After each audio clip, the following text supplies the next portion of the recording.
Bienvenidos, bienvenidas a esta quinta y última sesión del curso Nacimos de la Noche, que es un curso que diseñamos con la intención de dar contexto y producir análisis y debate a partir de la visita y la gira que han anunciado las compañeras del movimiento zapatista a Europa para el próximo verano.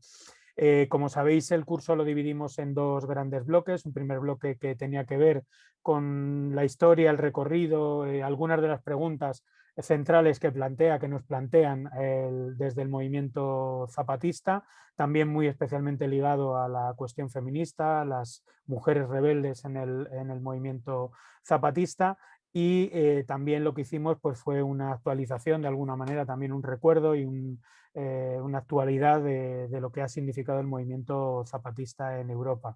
En el segundo bloque intentamos, a partir del zapatismo, eso hicimos con la charla anterior con Raquel Gutiérrez, pensar pues de alguna manera una dimensión de la política autónoma, más allá del ámbito institucional, más allá del ámbito estatal, que sea capaz de producir movimiento y que sea capaz de producir luchas, sobre todo en un contexto donde a veces parece que la política solo puede existir, incluso también la política crítica solo puede existir de la mano, alrededor o ensombrecida por los partidos políticos de uno y de otro signo. Para la sesión de hoy, que precisamente habíamos titulado Dispersar el poder, apuntes para una política autónoma, tomando directamente del título de uno de los libros de Raúl Civecchi, pues hemos invitado a Raúl, ensayista, escritor, analista, sobre todo un militante activista desde hace ya muchísimos años, muchas décadas, tanto en América Latina como también en el Estado español, porque estuvo implicado en el movimiento antimilitarista contra la OTAN, pues precisamente para intentar aclarar, contestar y también formular algunas preguntas en torno a esta cuestión de la producción de políticas autónomas más allá del Estado y sobre todo en un momento que también ha analizado Raúl, ahí os pusimos en la web una biografía más amplia, en un momento en el que en toda América Latina se vive un ciclo de algún modo donde se han probado fórmulas progresistas de gobierno, donde también Raúl Civecchi pues, bueno, ha hecho diferentes trabajos y análisis que yo creo que pueden ser de mucha utilidad, visto desde donde estamos organizando el curso, desde el Estado español, en un momento en el que precisamente se vive un ciclo en el que hay un gobierno de esos que se denominan progresistas, con lo cual yo creo que muchas de las cuestiones que se han trabajado al otro lado del Atlántico son útiles también para pensar y reflexionar a día de hoy aquí desde el Estado español. Así que sin más, agradeceros a todas, a todos, a todes que estéis aquí hoy en el curso Nacimos de la Noche y muy especialmente a Raúl que se haya prestado a hacer esta sesión y sin más, pues nada, le dejo la palabra y comenzamos. Hola, buenos días, buenas tardes, buenas noches, según la geografía o la hora que escuchen esto. Agradezco de todo corazón a Traficantes de Sueños por organizar este encuentro y por invitarme, y a quien ha colaborado también en este encuentro, que es el colectivo Irretiemble de Solidaridad con Chiapas. Bueno, yo escuché algunas de las anteriores, así que voy a intentar no repetirme. Si lo hago, pido disculpas. Y primero quería entrar diciendo, bueno, voy a hacer como una radiografía de lo que yo entendí que es el EZLN. Puedo equivocarme y pido disculpas y hablo desde mi lugar, por supuesto. Yo soy uruguayo, vivo en Montevideo, activo en varios colectivos, ahora en la Universidad Trashumante, que aunque está en Córdoba soy parte de ella, del Mercado Popular de Subsistencia, que es una experiencia bastante interesante que hay en Uruguay, no me voy a extender en eso, y de otro colectivo que está en formación de seguimiento, grupo de trabajo sobre la violencia institucional, que está de moda en este momento de pandemia, la policía está como muy nerviosa. Entonces voy a aclarar dos cosillas previas. Primero, el EZLN no es una guerrilla, no tiene nada que ver con las guerrillas anteriores de América Latina, aunque puede haberse iniciado como tal. Digo porque escuché algunas preguntas con ese nombre. Es un ejército que tiene la particularidad que obedece a las comunidades, ¿verdad? Que obedece a los pueblos organizados. Y lo segundo, que es más complejo aún, que el EZLN y todo el entramado de pueblos organizados, el EZLN no se construye como un grupo que luego busca crearse una base social, que es lo típico que aprendimos quienes nos formamos en el quehacer de Lenin y en la teoría del partido de vanguardia. O sea, una organización creada por varones blancos ilustrados normalmente en la historia, no digo que ahora sea así, y que a partir de ahí se construye una base social. Esa base social es la que obedece a las direcciones. Los zapatistas lo que quieren hacer es otra cosa y lo que están haciendo es organizar pueblos y que los pueblos manden. Por eso no son vanguardia y ellos hablan tanto del mandar obedeciendo. Bueno, para aliviar un poco el hecho de que me estén mirando todo el tiempo, armé un PowerPoint que espero se pueda ver bien allí y voy a ir explicando a partir de esto lo que yo entendí, como dije, de qué es el EZLN. Primero que nada, ese mapa que ven ahí es el estado de Chiapas. Y esto es el inicio, o sea, los caracoles. Los caracoles se forman en 2003, pero ya había antes Aguascalientes.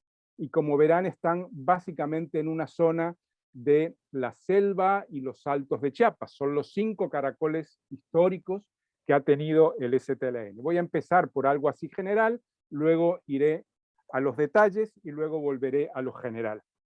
Entonces, aquí lo que tenemos son, en este periodo, una presencia del zapatismo en más de 1000 comunidades que se organizan hoy en más de 30 municipios autónomos y luego en 5 caracoles. Esto cambió en 2019 porque ahora tenemos 12 caracoles.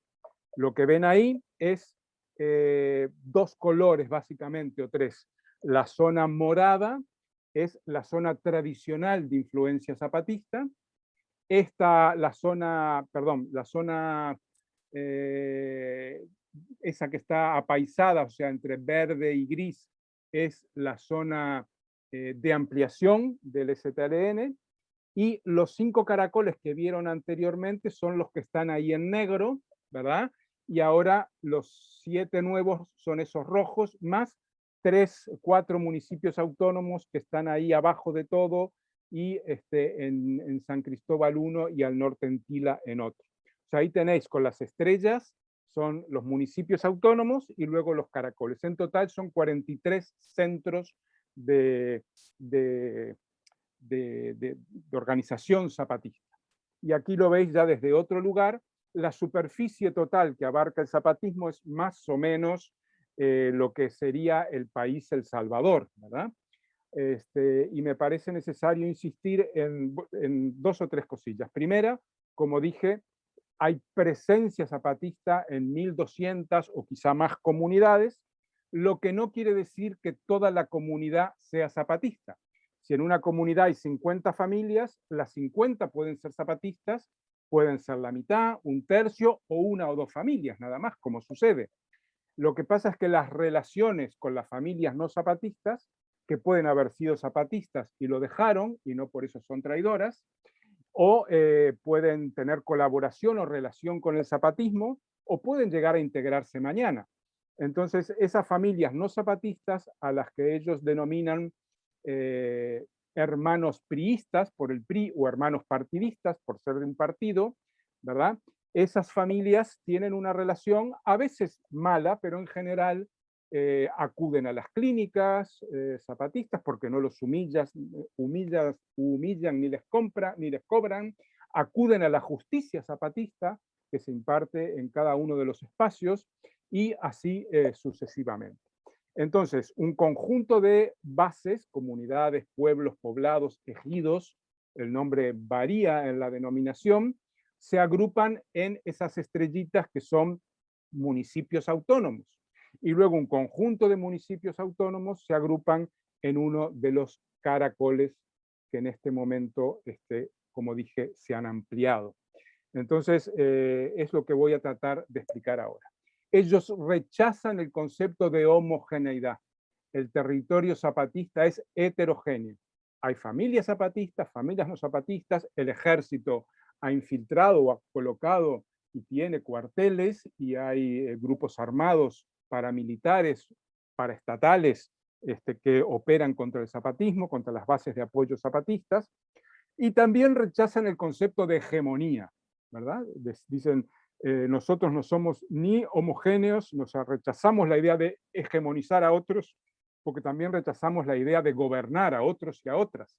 Entonces defendemos que cada pueblo se organice y se gobierne.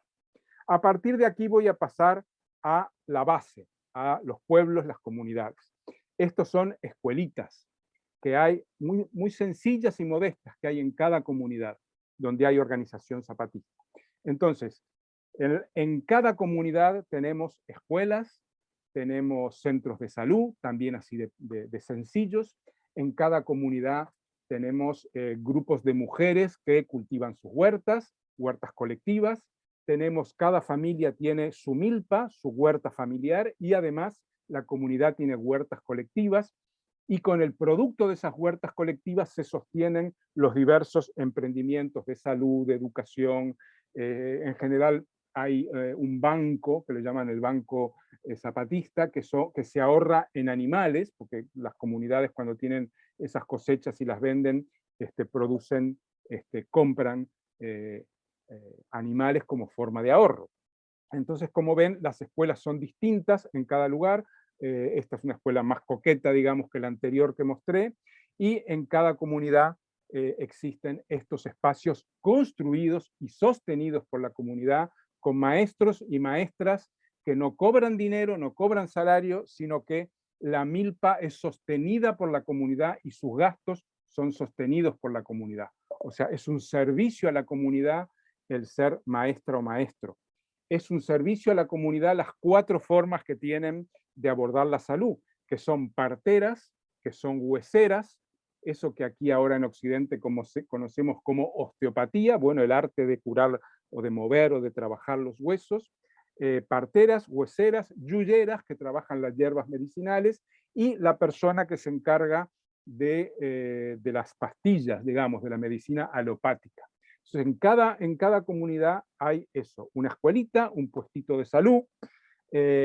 Las personas que trabajan en estos lugares las elige la comunidad como un servicio, y ellas le sostiene la comunidad, la familia, la milpa, para que no tengan que... Bueno, y en cada colectivo, en cada comunidad, las mujeres, sobre todo las jóvenes, tienden a estar organizadas. Entonces puede haber una cooperativa para cultivar el café, puede haber una cooperativa de gallinero, una cooperativa de huerta, una cooperativa de mermeladas o de procesar frutas, etc. Y esto le da a las mujeres autonomía. Antes de seguir, quiero decir que el concepto de autonomía que manejan los zapatistas es un concepto de autonomía integral. Sería muy interesante hacer una comparación entre la teoría o los conceptos de autonomía con los que yo me fui formando, básicamente heredados de Cornelius Castoriadis, filósofo greco-francés, que trabaja el concepto de autonomía, y el concepto de autonomía de los zapatistas. O sea, el concepto de autonomía de los zapatistas es de integralidad. Somos autónomos en la salud, en la educación, en la justicia, porque cada comunidad y cada junta de buen gobierno imparte justicia cuando las familias se lo piden, en el terreno de los ahorros, en el terreno de la vida y de la defensa de lo que han creado. Entonces, hay una frontera comunitaria, ¿verdad?, donde se construye la comunidad de forma autónoma, y no es solo una declaración política o una actitud de autonomía que transcurre en un tiempo del día. Entonces, esto es importante. Estos son los caracoles, a veces en los caracoles, que son construcciones importantes, o en los municipios funcionan espacios más complejos, puede funcionar, bueno, aquí está la casa de la Junta del Buen Gobierno. Quiero aclarar que la Junta, o sea, las comunidades eligen a sus representantes, que además son revocables en cualquier momento y que van rotando cada cierto tiempo. Los responsables están en los municipios, y de los municipios van a la Junta de Buen Gobierno. En la Junta de Buen Gobierno suele haber equipos paritarios, no siempre se consigue, de varones y de mujeres. Si son 24, son 12 hombres y 12 mujeres. y además rotan. Y para colmo de la rotación, una vez a la semana, el equipo que dirige la Junta de Buen Gobierno, que gobierna unas cuantas comunidades, y unos cuantos municipios y cientos de comunidades, ¿verdad? Pueden imaginarse que si en un área hay 200 comunidades y 7 u 8 municipios, bueno, la Junta de Buen Gobierno administra todo eso, y al cabo de una semana ese equipo sale y entra otro. Al principio imagínense que fue un desmadre tremendo, ¿no? Pero bueno, con el tiempo se han ido acomodando y ahora han conseguido que mucha gente aprenda el arte y tenga la capacidad de gobernar, y siempre de hacerlo colectivamente. La base de la autonomía zapatista son los trabajos colectivos. En América Latina le llamamos minga a eso, ellos le llamaban los trabajos colectivos. Sin trabajos colectivos no hay autonomía y no habría zapatismo. Entonces, el trabajo colectivo no es solo para la huerta, es para impartir justicia, es la asamblea, es para gobernar. Entonces, las decisiones, no hay un presidente de la Junta de Buen Gobierno, hay un colectivo que cada zona se lo administra como le parece, que pueden ser 20, que pueden ser 22, que pueden ser 14, eso es igual, lo decide cada sector, y esa rotación, ¿qué consigue? Consigue aquello que Weber definía que es el Estado. Decía, el Estado es por un lado el monopolio de la violencia legítima, ¿verdad? Pero además es una burocracia civil y militar. Aquí no cuaja una burocracia civil porque va rotando permanentemente. En las burocracias civiles de los estados son permanentes y no electas y no revocables. Y el ejército está subordinado a las comunidades que tienen diferentes comités clandestinos revolucionarios indígenas, CCRI, y uno general que es la comandancia del EZLN. Esto es una reunión de la Junta de Buen Gobierno. Como ven, las instalaciones son muy sencillas y hay tanto varones como mujeres. Esas personas, cuando termina la semana, vuelven son de diferentes municipios, a sus municipios, a seguir trabajando allí, hasta que otro equipo entra y el que sale vuelve otra vez a los municipios. Quiere decir que si hay 8 municipios en esta región, que es los Altos de Chiapas, tenemos como, puede haber 200, 300 personas que van rotando, y cuando se van cambiando en los municipios las personas que están ahí, pues van accediendo a la Junta de Buen Gobierno, y así es una rotación en varios niveles compleja, y siempre se entiende que el cargo, esto es un cargo, es servicio, no se cobra por ello, y la comunidad ayuda a las familias a sostener a los hijos y a las personas que tienen que salir. Y si salen mujeres y si salen varones, el sistema funciona igualmente. Quiero detenerme un segundo en un tema que me parece fundamental y que lo pueden encontrar en un maravilloso libro de Paulina Fernández Christlib, que es sobre la justicia zapatista en Zonatzeltal, que es donde ella se focaliza para ese estudio. Es un gran trabajo que ha hecho junto con las comunidades. Entonces, cuando hay un tema de justicia grave, las comunidades pueden ir a su comunidad o al municipio, pero cuando es así importante van a la Junta de Buen Gobierno. ¿Y cómo funciona la justicia zapatista?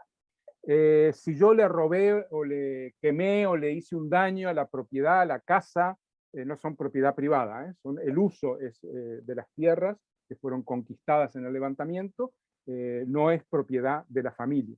Pero bueno, le hice daño a tu ganado o a algo tuyo, o lastimé a una persona, o incluso la maté. Entonces lo que hace la Junta es recibir la denuncia de la familia que va ahí. Si la familia no va, no hay ninguna acción de la Junta, tiene que ir las personas damnificadas a pedir. Entonces la Junta la recibe, la escucha, toma nota y llama a la familia o a la persona que cometió la falta. Entonces también escucha sus palabras y lo que hace es juntar a las dos familias hasta que se pongan de acuerdo en cómo resolver esto. Entonces es una justicia restaurativa en la cual no hay un aparato de justicia independizado de las comunidades, sino que es la propia organización la que lo hace. Y tenemos una situación interesante, no hay cárcel, hay un lugar donde si el delito es muy grave, se aguanta a la persona La comunidad la tiene ahí retenida unos días hasta que puede ir a la Junta de Buen Gobierno. Entonces, se puede llegar a la siguiente conclusión. Tú mataste un ganado, me tienes que devolver ese ganado. Si le hiciste daño a una persona, tienes que reparar ese daño. ¿De qué manera? Pues trabajar para los hijos hasta que cumpla, si la mataste, mayoría de edad. O sea, estas cosas pasan muy poco.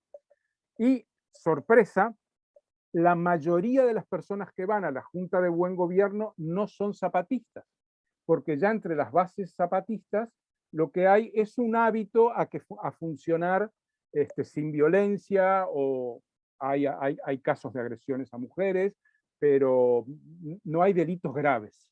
Entonces la mayoría de las familias que van lo hacen, son no zapatistas, son del PRI o partidistas. ¿Por qué? Porque esta justicia no te humilla, no te cobra, y además no es la Junta de Buen Gobierno la que imparte justicia, sino que se llega a ese acuerdo entre familias. Si no se llega, ahí hay otros problemas que los intentan resolver de otro modo. Pero es lo normal, es la tradición además de los pueblos originarios, de que la reparación es más importante que el castigo, ¿verdad? Y si el daño es muy grande, bueno, tenés que reponer sosteniendo a las personas. Y esto funciona de una forma bastante aceitada actualmente, y seguramente se me queden cosas en el tintero que no podrá, que ya me preguntarán o no. Entonces, esto es un caracol. El caracol de Oventic, que es el que queda más cerca de la ciudad, San Cristóbal de las Casas, es un enorme callejón, como de 200, 300 metros, desde que se inicia en la carretera, y a los costados va viendo espacios como este es el de la Junta, como lo vimos hoy, pero hay cooperativas, hay municipios que funcionan ahí, hay grupos de mujeres, en fin, hay de los más diversos instalaciones, hay incluso una iglesia, ¿verdad? En donde esa iglesia es muy curiosa, allí funcionan todos los ritos, o sea, no hay una iglesia católica, una iglesia evangélica, ahí la usan todos los que quieren usar la ritualidad. Este es el callejón que ven, y ahí hay las diferentes instalaciones, y al fondo de ese callejón, bueno, esta es una oficina de uno de los municipios, Sacamchén de los Pobres, que es donde se firmaron los acuerdos de San Andrés. Esta es la secundaria, por ejemplo. Es un edificio importante, en donde, como dije, en cada comunidad hay una escuelita, y cuando van a hacer la secundaria normalmente está en el caracol o en el entorno del caracol, y los estudiantes se quedan ahí. Los estudiantes no pagan y los maestros no cobran. Los estudiantes trabajan la huerta y además pueden llevar de la familia alimentos para la comunidad. La escuela la limpian y la sostienen entre todos, maestros, estudiantes y padres y la comunidad, o sea, no hay funcionarios que sostienen la escuela. Y además, y esto es muy importante, los maestros acuerdan entre ellos, los diferentes maestros, cómo va a ser la currícula, y la discuten con los padres, la discuten con la comunidad, qué enseñanza se va a impartir. Porque para las familias zapatistas es muy importante, como se imaginarán, no les interesa mucho la filosofía de Platón o lo de Aristóteles, ¿verdad? Les interesan la historia de la comunidad, la historia de sus pueblos, la historia de México, les interesan los saberes que tienen que ver con la reproducción y los cuidados de la comunidad, que están muy vinculados a lo que llamaríamos aquí agroecología. Los cultivos, tanto familiares como colectivos, en las comunidades y en los espacios zapatistas, son sin químicos. Me acuerdo cuando estuvimos en la escuelita, la familia donde yo estuve me decían, yo voy a la ciudad, como un pollo y me enfermo, un pollo que tiene químicos. Entonces yo decía, vaya, qué exagerados que son, ¿no? Y después me pasó a mí, o sea, y a otros compañeros, que estuvimos una semana en la comunidad haciendo lo que sería una limpieza espiritual y física, y vas a la ciudad y te engripas, y te viene fiebre o no sé qué. ¿Por qué? Porque comes químicos y allí no comes.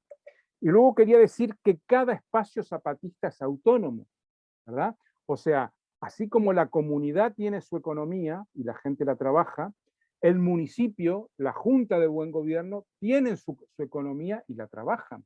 Y entonces ahí tienes espacios como la escuela, donde se sostiene autónomamente. Tienes salas de internet, tienes bibliotecas, tienes un montón de espacios, que seguramente me olvido de muchos de ellos, pero cada una de las iniciativas no depende de que le pase un dinero otro. Ellos no reciben dinero del Estado, no reciben beneficios del Estado, sí de la solidaridad nacional e internacional. Entonces tienen las clínicas, tienen las secundarias en los caracoles y tienen las clínicas. Las clínicas ya tienen algún grado de complejidad. Entonces, esta es otra de las clínicas, ¿verdad? Es una clínica de las más viejas, la guadalupana. Algunas de las clínicas comenzaron a funcionar antes del alzamiento, ¿verdad? Zapatista, en el 90, por ejemplo. Estamos en los Altos de Chiapas. Ven que son edificios que ya tienen un nivel de complejidad determinado. Y esta es una clínica de mujeres. En las clínicas tienen aparatos. Pueden tener un ecógrafo, un tomógrafo, tienen dentistas, tienen aparatos de dentista, tienen diversas prestaciones. Ahora esto se trancó. Bien, esta es la clínica de la realidad, que tiene su historia. Cuando asesinan al maestro Galeano, allá en el año, creo que fue 2013, me corregirán si me equivoco, destruyeron, quienes asesinaron al maestro Galeano, o sea, grupos paramilitares, la clínica y la escuela secundaria y la escuela que había allí. Entonces, con un gran apoyo de otras comunidades, de las comunidades zapatistas y de la solidaridad nacional e internacional, ahí pasaron las cuentas en su momento, se construyó esta clínica, que es un edificio de 2 plantas, que tiene también un nivel ya de desarrollo más importante, allá en la zona de la selva donde está la realidad. Entonces, esto por ejemplo es una salita de urgencias, hay farmacia, los medicamentos se suelen cobrar al costo, son gratuitos para los zapatistas y un poquito más para las familias que no lo son. Como ven, tienen personas especializadas en las pastillas, incluso tienen personas que pueden manejar aparatos más sofisticados. O sea, que entre las familias zapatistas hay un nivel de formación en estos terrenos. Hay alguna clínica, hay algún hospital donde se hacen operaciones. Ellos no tienen cirujanos y hay cirujanos poquitos, solidarios, que van y hacen operaciones. Entonces me parece que quiero mostrar esto para ver el nivel de complejidad que también van adquiriendo. Uno de los temas centrales es el tema de las mujeres. Esto es uno de los 2 encuentros que hubo en Morelia, este es el último encuentro, el que fue en diciembre de 2019, si no me equivoco, ¿sí? Antes de la pandemia, que fue el segundo encuentro internacional de mujeres que luchan. Y aquí quería hacer también un paréntesis. En el primer encuentro, que fue el 8 de marzo, duró 3-4 días del año anterior, de 2018, fueron unas 8.000 mujeres, 2 o 3.000 zapatistas y el resto de América Latina y del mundo, y durante 3 días debatieron, discutieron con un temario propuesto por ellas. Y me gustaría contrastar también estos encuentros plebeyos de abajo con los encuentros de mujeres de ONGs, que son en hoteles, en espacios donde hay un gasto económico enorme, y aquí los encuentros son en espacios abiertos, las familias que van duermen, las personas que van, las mujeres que van duermen en tiendas de campaña y se cocina colectivamente. Bueno, cocinan los varones para que las mujeres tengan tiempo para discutir. Y estas son las milicianas, las mujeres. Ellos tienen tienen milicianas, que son gente, mujeres, varones, que viven en las comunidades y tienen una formación de autodefensa militar. Están las insurgentas, que ya no están en la comunidad, sino que forman parte permanente del EZLN, que la sostiene las comunidades y el movimiento, y también trabaja en la tierra, claro, porque el ejército también colabora en construir estos edificios. Una de las tareas centrales del ejército no solo es la defensa, sino el potenciar la autonomía. Entonces, esta es una demostración que hubo en ese encuentro de las mujeres que luchan. Ellas se denominan a sí mismas mujeres que luchan, no feministas. Y esto me parece que también es un acierto, porque yo he estado, por ejemplo, en el mundo mapuche y las mujeres dicen, no, nosotros no somos feministas, somos mujeres antipatriarcales, porque el feminismo es una idea que nos viene de fuera. Nosotros compartimos esa actitud, pero nos denominamos mujeres antipatriarcales. Capaz que Lola ya habló de esto, o Silvia Marcos. Y aquí se denomina mujeres que luchan, ¿verdad? Me parece que hacen hincapié en el tema de la lucha.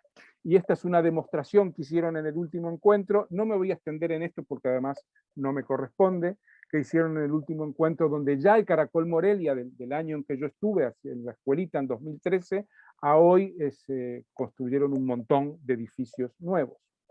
Este es el Caracol del final.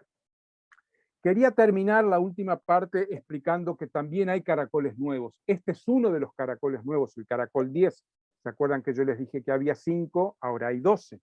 Entonces, los caracoles y la expansión del zapatismo se ha producido a lo largo del tiempo, aunque la manifiestan, la muestran recién en el año 2019, creo que fue el mes de agosto, en un comunicado que se llama Irrompimos el Ser.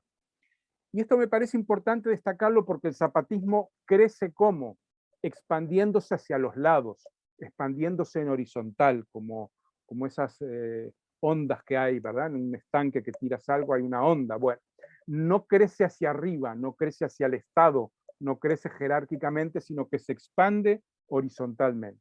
Y me parecía importante destacar esto. Estas son movilizaciones que ha habido en los 2 últimos años, estas en defensa de Samir Flores, que fue asesinado en Morelos, por oponerse a la termoeléctrica de Morelos, y van modificando también sus formas de movilización. Quiero explicar que el zapatismo, desde 1994, estamos hablando de 27 años, no ha hecho prácticamente, no hace manifestaciones. Ha hecho una en el 92, que fue cuando derribaron el 12 de octubre del 92, antes de salir a la luz pública, que fue cuando derribaron la estatua de Mazariegos en San Cristóbal. Ha hecho la del 21 de diciembre de 2012, que fue esa toma pacífica con 40.000 zapatistas de 5 municipios de Chiapas, y la de la salida a la luz, la del 1 de enero del 94, cuando toman por las armas 10.000 indígenas zapatistas, otros 5 municipios, ¿verdad? Pero el concepto de manifestación, el concepto de marcha es distinto en estos espacios. Esto es parte de una movilización que hubo por Samir Flores, y cada caracol y cada centro de resistencia, como se llaman ahora, que ven que todos tienen un mismo estilo, techo a 2 aguas, esto es una zona de mucha lluvia, deben ser los Altos, supongo, y los edificios y la pintura que se hace son similares. Esto es el Caracol Morelia, en una rara mirada de un dron de muy arriba. Ahora hay más edificios, como ven hay un montón de edificios, la canchita de básquetbol ahí en el centro donde hacen los actos, y esto es el Caracol de Oventic, que es ese callejón que baja que les dije, y al final están un paraninfo, un centro de actos importante que han construido, y donde está también la secundaria. Y esto que les quiero mostrar ahora no es directamente el movimiento zapatista, sino el Consejo Indígena de Gobierno. Estos son los 30 y pico de pueblos originarios, hay más de México, ¿verdad? Y su distribución. El número 14, que está ahí en la península de Yucatán, son los mayas. Y así en cada lugar van habiendo, están los náhuatl, que están en el centro, que son los más numerosos, los tarahumaras allá en el norte. Son los pueblos originarios que hay en México. Y esto que les voy a mostrar ahora son en amarillo, en verde los pueblos, y en amarillo los lugares donde se están conformando consejos indígenas de gobierno. Y esta es la última, esta es un mapa de contralínea que no sé qué grado de confianza pueda tener, pero es lo que encontré por ahí. Y me parece interesante mostrarlo porque también la forma de expansión del zapatismo fuera de la zona de Chiapas no es engrosar el zapatismo. No es que yo tengo un partido y tengo afiliados en otro lugar, y bueno, yo milité en partidos mucho tiempo, y los que me conocen saben en cuál fue, en el Estado español, y tú tenías en Madrid una base, una dirección, entonces, mira, tengo un afiliado ahí en Segovia, y otro grupito que hemos creado en Córdoba, y otro en Galicia, No, no, aquí la forma de expansión es propiciar que cada pueblo se organice a su manera y según sus modos. Se tendrán municipios autónomos o juntas o no, o cada uno lo hará a su manera. Y la novedad con el Consejo Indígena de Gobierno es que empiezan a organizarse pueblos y barrios mestizos y urbanos, por ejemplo el Salto en Jalisco. Entonces, lo que ya tenemos son un consejo indígena en el cual cada pueblo nombra un varón y una mujer para el Consejo Indígena de Gobierno, que es el que tiene como vocera a Marichul. Esta es una cultura política de nuevo tipo. Bueno, dejo esto y vuelven a ver mi cara. Es una cultura política de nuevo tipo que por un lado no busca tomar el poder, sino que trabaja intensamente para contribuir, impulsar a la organización de los pueblos. La cultura política tradicional hay, como dice Raquel Gutiérrez, mando y obediencia. La relación mando-obediencia es algo que atraviesa a toda la cultura política en la que yo me formé. Hoy diría, porque yo fui marxista-leninista y simpaticé con el maoísmo, diría que es una cultura política del mandar y del obedecer. Siempre hay gentes que mandan y gentes que obedecen. La apuesta aquí es al revés, a que quien mande obedezca a otros. Y esos son los pueblos organizados.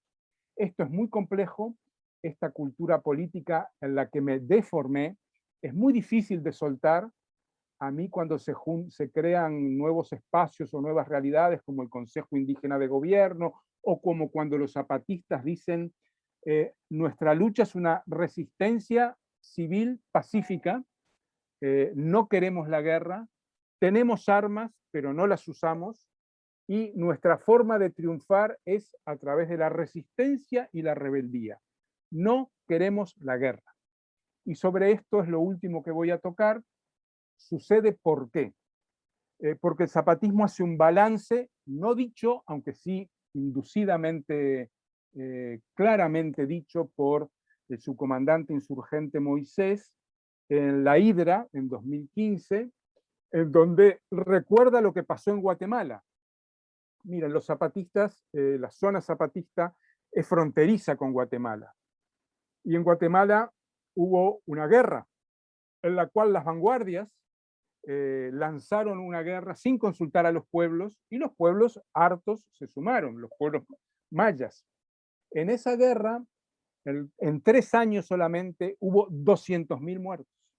El grueso, o casi todos los muertos, lo pusieron los pueblos. Y Moisés dice, ¿qué consiguieron los hermanos de Guatemala después de la guerra? Nada. ¿Qué consiguieron los hermanos salvadoreños después de la guerra? Nada. 60.000 muertos en El Salvador y 200.000 muertos en Guatemala, por guerras decididas por la vanguardia, no en asamblea de los pueblos. Cuando los zapatistas se levantan en armas el 1 de enero del 94, consultaron, en ese momento eran 400 a 500 comunidades donde tenían presencia, y las consultaron a todas. Y en la mayoría absoluta, más del 95%, dijeron, ahora hay que ir a la guerra porque si no nos morimos, porque estaban muriendo por enfermedades, por toda la privatización del modelo neoliberal, etc.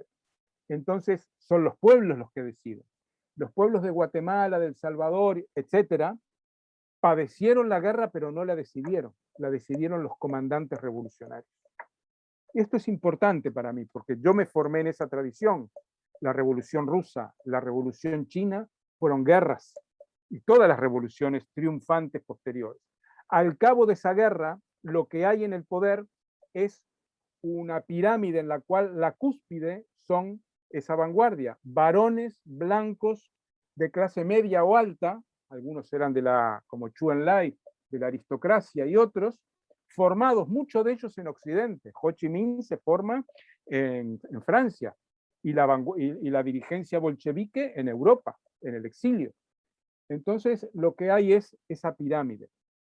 Y esa pirámide la cúspide de esa pirámide integrada por varones, blancos en general, hay alguna mujer siempre, pero tiene una lógica masculina de ver el mundo.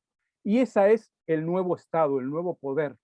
Y ese nuevo poder, y esto es para mí una consecuencia inevitable de las guerras, ese nuevo poder es un obstáculo para transformar el mundo. Immanuel Wallerstein plantea que la teoría revolucionaria clásica es en dos etapas, ¿verdad? Primero tomar el poder, después transformar el mundo. Y el propio Wallerstein dijo, y lo escribió muchas veces, esas organizaciones son buenas para derrotar a la burguesía, son buenas para tomar el poder, pero el segundo paso de transformar al mundo, él hablaba de 2 pasos, ese nunca se consiguió dar, ¿verdad? En ningún país. Entonces, me parece que esto es importante, esta lectura de la teoría y de la práctica revolucionaria clásica, y aquí están en otra situación. De hecho, 27 años después del levantamiento, hay muertos, pero incomparablemente menos, podemos contarlos por decenas, ¿verdad? Hay agresión, en este momento está habiendo agresión a las bases de apoyo, a las comunidades zapatistas en Aldama, en Moisés Gandhi, en la región de Moisés Gandhi, en varios municipios, y a lo largo de todo el tiempo la ha habido, y crímenes, muertos. Pero como ellos dicen, no vamos a entrar en sus provocaciones. Nosotros tenemos nuestra agenda y no vamos a permitir que los paramilitares y la agenda del ejército y del gobierno nos impongan una respuesta a algo que no queremos hacer.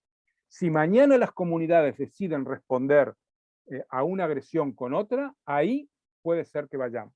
Pero mientras las comunidades no lo decidan, optamos por la resistencia y la rebeldía. La resistencia, ¿qué es? Tampoco es lo mismo que la resistencia en la que yo me formé. No solo es aguantar, no solo es responder a lo que nos hacen, es no recibir nada del gobierno, es sostener nuestro movimiento en base a nuestras propias fuerzas, a nuestros cultivos, a nuestra capacidad de crear algo.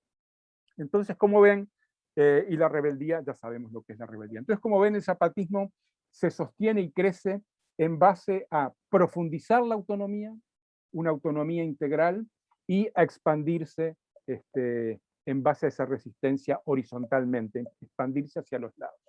Esto está funcionando. De hecho, en el 97 fue cuando la masacre de Acteal, que mataron a 43 personas, un colectivo, un grupo paramilitar, Máscara Roja, decía, queremos exterminar a las semillas zapatistas. Y lo que han hecho es que en vez de 10.000 zapatistas tomando una ciudad, hubo 40.000 años después. En vez de 5 caracoles, hay 12 caracoles. En vez de 400, 500 comunidades, como en el 93, antes del alzamiento, hay más de 1.000. Entonces, y hay un consejo indígena de gobierno que ya está funcionando en buena parte de México, en donde hay pueblos originarios y en algún lugar de barrios. Entonces, esto es una nueva cultura política, una cultura política distinta a la tradicional, y lo que les mostré es la construcción que han conseguido en base a esa cultura política, que es el mandar obedeciendo, 7 principios, que es bajar y no subir, construir y no destruir, y así son 7, los pueden mirar por ahí. Bueno, eso es todo, les agradezco la escucha, y por supuesto ahora